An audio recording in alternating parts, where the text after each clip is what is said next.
무리수를 덮으려고 또 다른 무리수를 일으킨다든지 논란을 덮으려고 또 다른 논란을 만든다든지 이런 거는 안 했으면 좋겠고.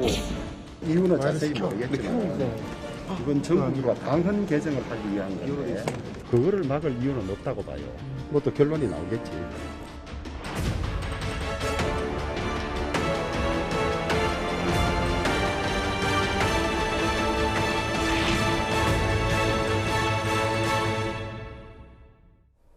근데 어제 뉴스회의에서 조수빈 앵커가 이런 얘기를 했더라고요. 새로운 내용이 안 나오는 게 뉴스가 돼버린 국민의힘 상황이다. 이렇게 얘기를 하던데 저 어떻게 받아들일지는 모르겠습니다. 여튼 이 국민의힘은 내일과 8일에 잇따라서 정국위와 상임 정국위를 열게 됩니다. 이제 당원 개정 이후에 이 새로운 비대위원장을 뽑아야 되는 상황인데 구장훈 차장님. 네. 이게 다시 주호영 의원이 맡게 될 가능성이 지금 유력하게 검토되고 있다. 이런 얘기가 나오더라고요. 네. 이게 이제 1차 그 법원에 가처분 신청 때 비대위원장의 어떤 이제 직무가 정지되지 않았습니까? 그래서 지금 이제 상임 전국위 전국위원회를 다시 열어서 당헌을 이제 개정을 하는 겁니다. 비상 상황이 맞다. 네. 비상 상황에는 비대위로 넘어갈 수밖에 없고 이 비대위원장으로 누구를 임명하겠다. 그래서 이제 법원의 가처분에 맞춰서 지금 이제 그 당헌을 개정을 하고 있는 상황인데요. 그런데 법원 입장에서 보면 비상 상황을 사후적으로 지금 만들고 있는 것이기 때문에 만약에 이 상임정국위 전국위원회에서 당헌을 개정한다 하더라도 똑같은 재판부라면 이 가처분을 좀 인용할 가능성이 크기 때문에 네. 아마 주호영 비대위원장을 임명하는 것은 국민의힘으로서도 상당히 정치적 부담을 안고 있는 결정이 아닐까 하는 생각이 듭니다. 네. 네, 지금 이런 상황 속에서 이준석 전 대표와 가까운 의원들은 이 국민의힘 당의 결정들을 굉장히 비판하는 목소리 연달아 내놓고 있습니다. 그 목소리 들어보시겠습니다. 결국 이준석의 원죄는 싸가지가 없다 이겁니다. 공개석상에서 대표 어깨 치고 가는 게 싸가지 없습니까? 아니면 대표가 정치적으로 서로 다르기 때문에 그 부분에 대해서 비판하는 게 싸가지가 없겠습니까? 전당대회를 맞이해서 진지를 만들고 아군을 만들어내서 이제 당을 장악해서 정말 부끄럽지 않은 국민의힘 한번 만들어 보겠습니다, 여러분. 네, 지금 이런 상황 속에서 이제 오는 14일에요, 변호사님. 이제 법원의 판단이 또 나오지 않습니까? 가처분 신청 결과에 대해서요. 국민의힘 운명 어떻게 전망하십니까? 사실 비대위가 지난번에 비상 상황이 아니기 때문에 그리고 비대위원장을 정한 전국위 의결이 무효였다는 그 가처분의 결정은 아직도 효력이 살아 있습니다. 네. 그 얘기는 실체적하자. 그러니까 국민의힘 상황이 비상 상황이 아니었고 비상 상황을 만들어가는 과정이었다라는 평가였거든요. 그래서 정당 민주주의에 반한다는 굉장히 뼈아픈 판결이 나왔었습니다. 근데 그것과 지금 상황이 달라진 게 있는지 저는 되묻고 싶습니다. 사실 이준석 대표 입장에서 봤을 때도 지금 상황은 이준석 당대표를 실질적으로 제명하거나 축출하기 위한 또 다른 또 외부적인 상황들을 만들어가는 과정인 것이지 실체적으로 봤을 때 하자가 치유됐다고 보기 어려운 것이고 그렇다고 한다면 지난번 가처분 결정의 취지에 반하는 모든 당원 당규 개정이라든지 새로운 비대위의 어떤 출범이라고 봐야 될 것 같습니다. 14일에 일단 새로운 가처분에 대해서 심리가 있을 예정인데요. 그 과정에서는 사실 지난번 가처분 결과에서 큰 틀에서는 벗어나지 않을 가능성이 높기 때문에 네. 인용될 가능성이 높다고 봐야 될 것 같습니다. 지금 하태경 의원 같은 경우에 뭐 이준석 전 대표와 이렇게 좀 친분이 있는 것으로 알려진 하태경 의원 같은 경우에는 전국위원 여러분들에게 올리는 말씀을 해서 비대위를 부결시켜달라 이렇게 얘기를 했습니다. 지난 가처분 신청이 인용됐듯 이번 전국위도 무효가 될 것이다. 그러니 비대위도 불결시켜달라 이렇게 호소를 하고 있는 상황입니다.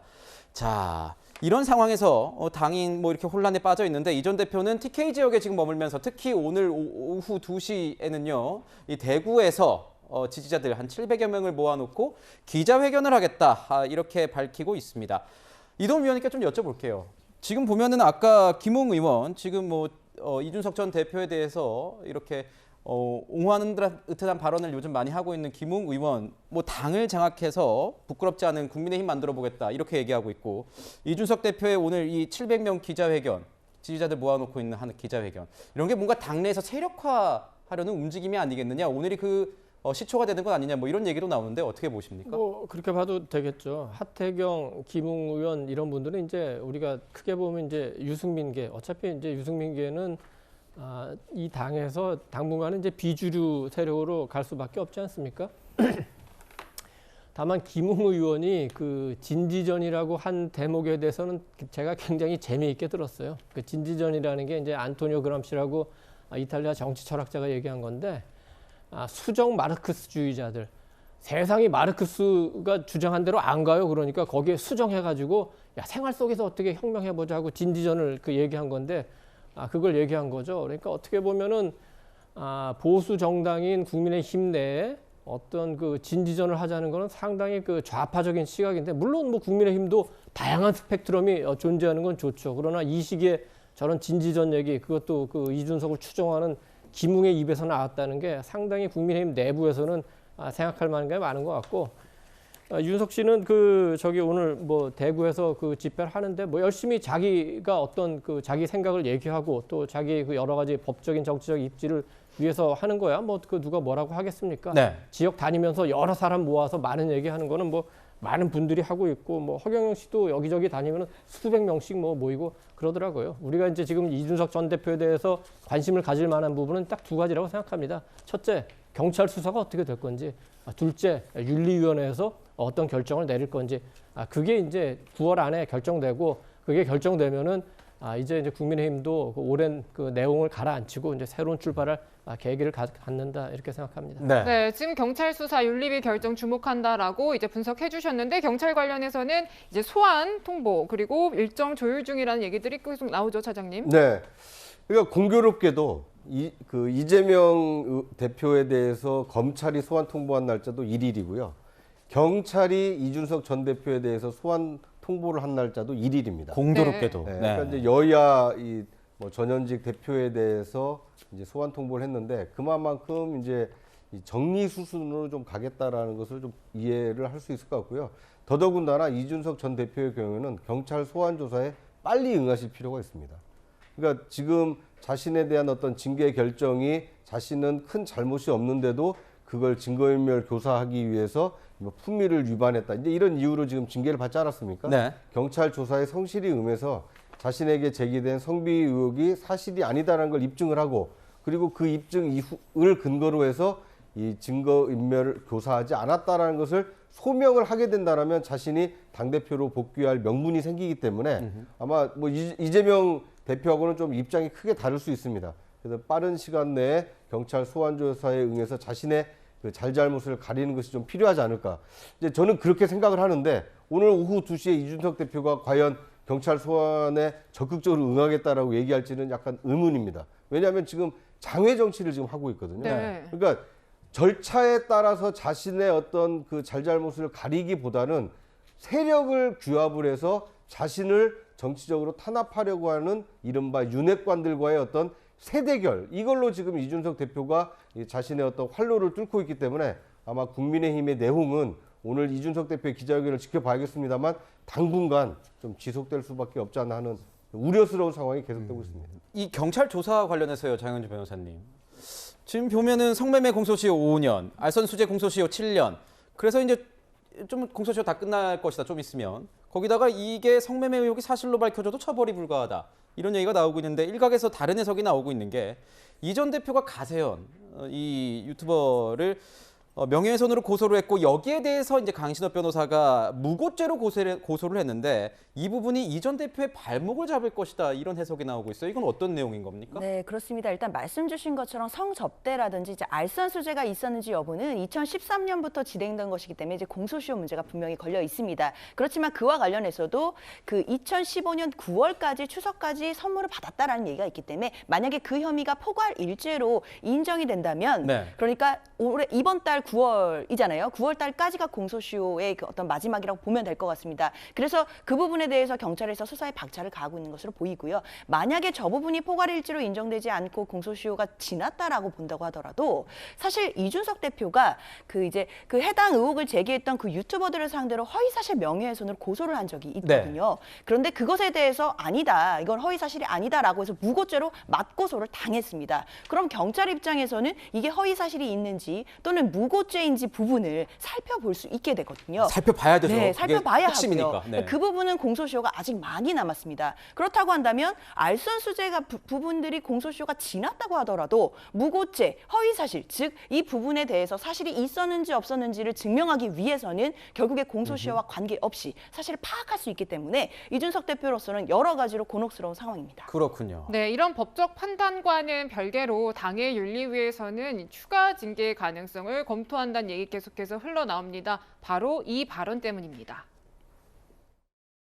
돌이켜보면은 양의 머리를 흔들면서 개고기를 가장 열심히 팔았고 가장 잘 팔았던 사람은 바로 저였습니다. 이준석 전 당대표의 개고기, 양두구육, 신군부 발언 등 당원들에게 모멸감을 주는 언행에 대해 강력히 규탄, 경고하며 추가 징계에 대한 윤리위원회의 조속한 처리를 촉구합니다. 네, 이제 28일에 윤리위 전체 회의가 열린다라고 해요, 소장님. 네. 일각에서는 제명 가능성 이런 얘기도 나오던데요. 그러게요. 뭐 지금 국민의힘은 또는 여권 전체는 사실 9월 안에 이 문제를 다 정리를 하고 싶은 그런 생각이 있을 거예요. 그런데 이 세 가지 경찰 수사, 윤리위 그리고 가처분 이 한꺼번에 정리가 안 됩니다. 9월 안에 다 일어나죠, 이게. 그렇죠. 네. 그리고 또 왜 이런 일이 복잡해졌냐면 사실 법의 문제와 정치의 문제가 막 뒤섞여 있거든요. 예컨대 이게 윤리위의 결정이 경찰 수사 끝나고 나서 됐다 그러면 국민들이 수긍을 할 수가 있어요. 그러니까 경찰 수사 다 마무리됐는데 거기에 진짜 혐의가 다 드러났고 그렇다 그러면 야당 대표로서 이건 부적절하다라고 하면 사실 윤리위가 징계를 한다고 해도 누구도 거기에 대해서 반론을 제기하기 어렵거든요.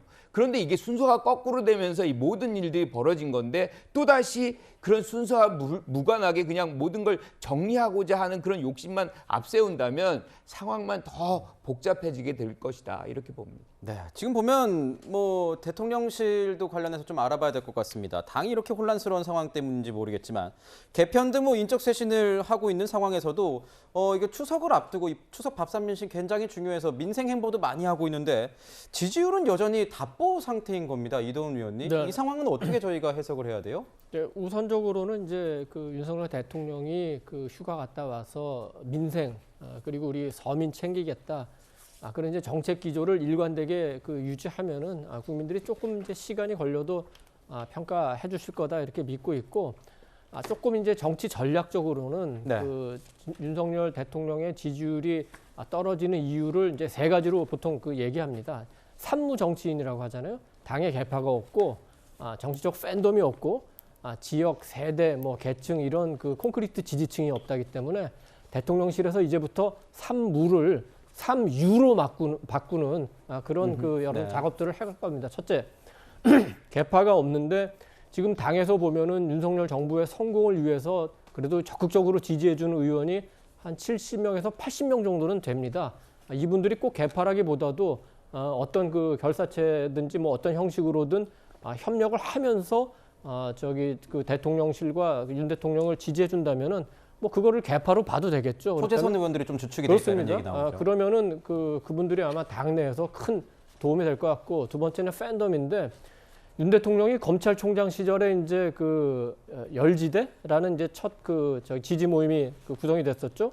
그 이후에 이제 그 윤사모 그리고 이제 김건희 여사를 지지하는 모임도 이제 크게 보면은 어떻게 보면 이제 윤 대통령을 그 지지하는 모임이겠죠. 이런 분들이 이제 각자 하고 있는데 어떻게 이제 이런 상황에서는 조금 재정비를 해서 뭐 그 민주당의 팬덤 이런 식으로 가면 되지 않지만 좀 지지층을 결집하자. 그리고 이제 세대라든지 이념이라든지 계층 이거는 이제 정책적으로 고려할 수 있는 많으니까 산무를 3유로 바꾸는 그런 작업들도 좀 그렇게 우리 관심 있게 한번 지켜볼 필요가 있을 거라고 생각합니다. 그러니까 윤석열 정부는 지금 근본 모순을 좀 해결을 할 필요가 있습니다. 당정대라고 하지 않습니까? 그러니까 국민의힘과 그 정부와 그리고 대통령실이 삼위일체가 돼서 국정 운영을 힘있게 끌고 나가야 되거든요. 노력하는 것만 가지고는 국민이 감동하지 않습니다. 그 노력의 결과로 국민 민생이 좀 나아졌다. 이런 평가를 받아야만 이 대통령의 국정 지지율이 상승할 수 있기 때문에 근본 모순을 빨리 해결하는 것이 급선무가 아닌가 하는 생각이 듭니다. 근본 모순을 해결하자. 네, 저희가 추석 전에 비대위 추진 속도 내는 국민의힘 하고요. 이 박스권에 갇힌 대통령 지지율까지 분석해봤습니다.